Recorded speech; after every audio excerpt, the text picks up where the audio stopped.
tongkat Nabi Musa akan membuat wajah orang-orang mukmin bersinar, sedangkan cincin Nabi Sulaiman akan membuat hidung orang-orang kafir terlihat.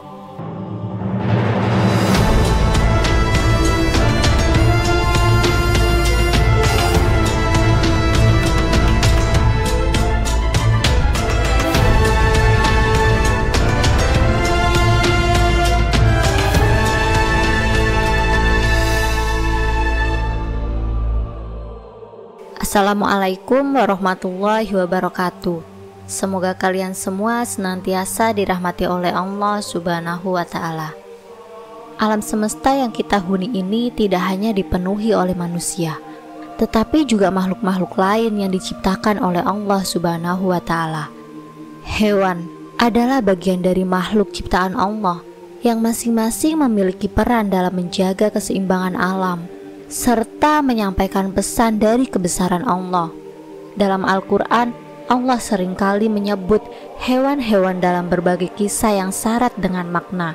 Namun, tidak semua dari hewan-hewan tersebut adalah makhluk biasa. Sebagian dari mereka hadir dalam peristiwa luar biasa, membawa pelajaran spiritual yang mendalam dan penuh hikmah. Ada hewan yang menjadi bukti kekuasaan Allah, ada yang berperan sebagai pembawa pesan, bahkan ada yang menjadi mukjizat di tengah kaum manusia yang membangkang. Kali ini kita akan menyelami lebih dalam tentang hewan-hewan yang disebutkan dalam Al-Quran, mengungkap misteri di balik peran mereka, dan mengambil pelajaran besar dari setiap kisahnya. Mari kita bersama-sama menyelami keajaiban Al-Quran dan makhluk-makhluk misterius yang tertulis di dalamnya. Yang pertama, burung hudhud dalam kisah Nabi Sulaiman. Pada masa pemerintahan Nabi Sulaiman, salah satu makhluk yang disebutkan dalam Al-Quran adalah burung hudhud. Burung kecil namun memiliki peran besar dalam sejarah kenabian. Dalam surat An-Naml ayat 20-28, Allah menceritakan dialog antara Nabi Sulaiman dengan burung hudhud. Dan dia memeriksa burung-burung lalu berkata, "Mengapa aku tidak melihat hudhud? Apakah dia termasuk yang tidak hadir?" Quran Surat An-Naml ayat 20. Dalam kisah ini, hudhud tidak sekedar burung biasa, namun Nabi Sulaiman yang memiliki kekuasaan atas seluruh makhluk, termasuk jin dan binatang, menggunakan burung ini sebagai utusan dan mata-mata untuk menyampaikan kabar dari tempat yang jauh. Saat hudhud kembali, dia membawa berita penting tentang Ratu Balqis yang memerintah negeri Saba.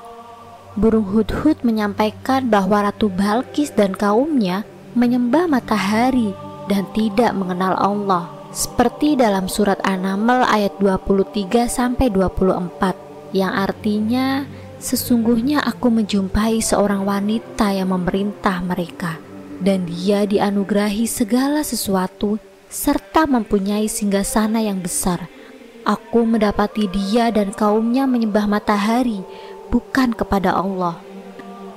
Burung hudhud di sini menjadi perantara kebenaran antara Nabi Sulaiman dan kaum yang sesat. Dalam perspektif spiritual, burung ini melambangkan kebijaksanaan dan pentingnya peran makhluk Allah, sekecil apapun mereka. Kisah ini mengajarkan kita bahwa Allah bisa menggunakan siapa saja dan apa saja untuk membawa kebenaran, bahkan seekor burung kecil. Pertanyaan yang bisa kita renungi, seberapa sering kita memandang remeh hal-hal kecil di sekitar kita, padahal mungkin di dalamnya terdapat hikmah besar yang bisa membuka pintu menuju kebesaran Allah. Yang kedua, ikan besar dalam kisah Nabi Yunus, atau yang biasa disebut dengan ikan nun. Apa ikan nun? Bagaimana kisahnya dengan Nabi Yunus alaihissalam? Apakah ikan nun masih hidup sampai sekarang? Ikan nun adalah ikan raksasa yang menelan Nabi Yunus alaihissalam ketika beliau meninggalkan kaumnya tanpa izin dari Allah Subhanahu wa Ta'ala. Ikan nun memiliki ukuran yang sangat besar dan kemungkinan berbentuk seperti ikan paus. Hanya saja ukurannya lebih besar dari ikan paus biasa. dan dipercaya sebagai ikan terbesar di dunia. Namun wujud sebenarnya hanya diketahui oleh Allah Subhanahu wa Ta'ala. Kisah Nabi Yunus dan ikan nun terdapat dalam surat Al-Anbiya ayat 87-88 dan surat As-Saff ayat 139-148. Dalam kisah tersebut, Nabi Yunus alaihissalam diutus untuk berdakwah kepada kaum Ninawa yang menyembah berhala. Namun setelah berdakwah selama 33 tahun, tidak ada yang mau beriman kepada Allah Subhanahu wa Ta'ala. Nabi Yunus merasa putus asa dan memperingatkan datangnya azab dari Allah. Kemudian beliau pergi meninggalkan kaumnya tanpa izin dari Allah. Nabi Yunus menaiki sebuah kapal yang berlayar di laut. Di tengah perjalanan, kapal tersebut mengalami badai hebat yang mengancam keselamatan para penumpangnya. Orang-orang di kapal berpikir, apakah harus melompat ke laut agar kapal tidak tenggelam? Nama Nabi Yunus keluar sebanyak 3 kali berturut-turut. Maka Nabi Yunus alaihissalam pun melompat ke laut dan ditelan oleh ikan nun. Nabi Yunus alaihissalam berada dalam perut ikan nun selama 40 hari. Beliau terombang-ambing di dalam perut ikan nun dan dibawa mengarungi samudra. Nabi Yunus berada dalam 3 kegelapan, yaitu gelapnya perut ikan, gelapnya dasar laut, dan gelapnya malam. Dalam keadaan tersebut, Nabi Yunus terus bertasbih dan menyesali kesalahannya. Beliau berdoa kepada Allah Subhanahu wa Ta'ala dengan mengucapkan, "Tidak ada Tuhan selain Engkau, Maha Suci Engkau. Sungguh, aku termasuk orang-orang yang zalim." Allah Subhanahu wa Ta'ala menerima doa Nabi Yunus dan memerintahkan ikan nun untuk memuntahkannya ke daratan. Nabi Yunus keluar dari perut ikan nun dengan keadaan kurus, lemah, dan kulit yang mengelupas. Allah Subhanahu wa Ta'ala menumbuhkan pohon labu untuk Nabi Yunus alaihissalam. Buahnya mudah dimakan dan daunnya dapat dijadikan selimut. Setelah pulih, Nabi Yunus alaihissalam kembali ke Ninawa dan baru mengetahui bahwa kaumnya sudah bertobat dan beriman kepada Allah Subhanahu wa Ta'ala. Perjalanan spiritual Nabi Yunus adalah salah satu yang paling mendalam dan syarat makna. Dalam surat Al-Anbiya ayat 87-88, Allah Subhanahu wa Ta'ala mengisahkan tentang Nabi Yunus yang ditelan oleh ikan besar setelah beliau meninggalkan kaumnya dalam keadaan marah. Ikan ini menjadi instrumen penting dalam mengajarkan Nabi Yunus kesabaran dan pengampunan dari Allah Subhanahu wa Ta'ala. Ikan besar yang menelan Nabi Yunus seringkali disebut ikan paus dalam literatur Islam. Namun, makna ikan dalam kisah ini jauh melampaui wujud fisiknya. Ikan ini hanya menjadi tempat pengasingan, tempat refleksi diri bagi Nabi Yunus yang saat itu merasa putus asa karena ditolak oleh kaumnya. Di dalam perut ikan, dalam kegelapan yang sangat dalam, Nabi Yunus menemukan cahaya ketauhidan dan berdoa dengan penuh penyesalan yang akhirnya diterima oleh Allah Subhanahu wa Ta'ala. Ikan ini pun menjadi simbol rahmat Allah, bukan hukuman, yang menyelamatkan Nabi Yunus dari lautan dan juga dari keputusasaan. Apa yang bisa kita ambil dari kisah ini? Seberapa sering kita merasa tertelan oleh masalah dan tantangan hidup, namun justru di tengah kegelapan itulah kita bisa menemukan cahaya keimanan yang lebih besar. Yang ketiga, sapi betina dalam kisah Bani Israel. Salah satu kisah yang penuh misteri dan mengandung banyak hikmah dalam Al-Quran adalah kisah sapi betina dalam surat Al-Baqarah. Dalam kisah ini, Bani Israel diperintahkan oleh Allah Subhanahu wa Ta'ala melalui Nabi Musa alaihissalam untuk menyembelih seekor sapi betina. Perintah ini diberikan setelah seseorang dari kalangan mereka terbunuh dan tidak ada yang tahu siapa pelakunya. Dan ingatlah ketika Musa berkata kepada kaumnya, "Sesungguhnya Allah menyuruh kamu menyembelih seekor sapi betina." Mereka berkata, "Apakah kamu hendak menjadikan kami buah ejekan?" Musa pun menjawab, "Aku berlindung kepada Allah agar tidak termasuk dalam orang-orang yang jahil." Quran Surat Al-Baqarah ayat 67. Namun, alih-alih segera melaksanakan perintah tersebut, Bani Israel justru mempertanyakan perintah ini, meminta Nabi Musa untuk menjelaskan secara rinci seperti apa sapi betina yang harus mereka sembelih. Mereka bahkan meminta penjelasan mengenai warna dan usia sapi tersebut, seolah-olah ingin menghindari perintah Allah. Ini menunjukkan sikap keras kepala mereka dan kurangnya keikhlasan dalam menjalankan perintah Allah. Akhirnya, setelah banyak bertanya, mereka menyembelih sapi tersebut, dan dengan mukjizat dari Allah, bagian dari sapi itu digunakan untuk membangkitkan orang yang terbunuh, sehingga bisa menunjukkan siapa pembunuhnya. Apa hikmah di balik kisah ini? Kisah sapi betina ini mengajarkan kita tentang pentingnya ketaatan kepada perintah Allah tanpa terlalu banyak mempertanyakan dan mencari tahu alasannya.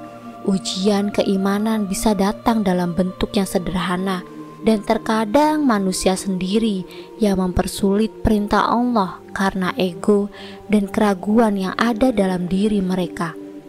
Yang keempat, unta Nabi Soleh.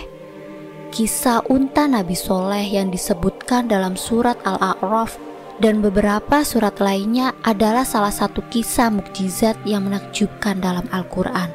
Unta ini dikenal dengan sebutan Naqoh, dan ia bukanlah unta biasa. Allah mengirimkan unta ini sebagai tanda yang nyata bagi kaum Samud, sebagai bukti kebenaran kenabian Soleh. Dan kepada kaum Samud kami utus saudara mereka, yaitu Soleh.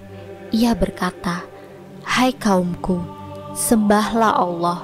Sekali-kali tidak ada Tuhan bagimu selain Dia. Sesungguhnya telah datang kepadamu bukti yang nyata dari Tuhanmu."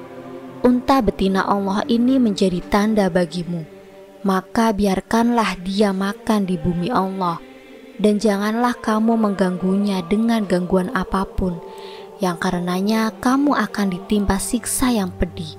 Quran Surat Al-A'raf ayat 73.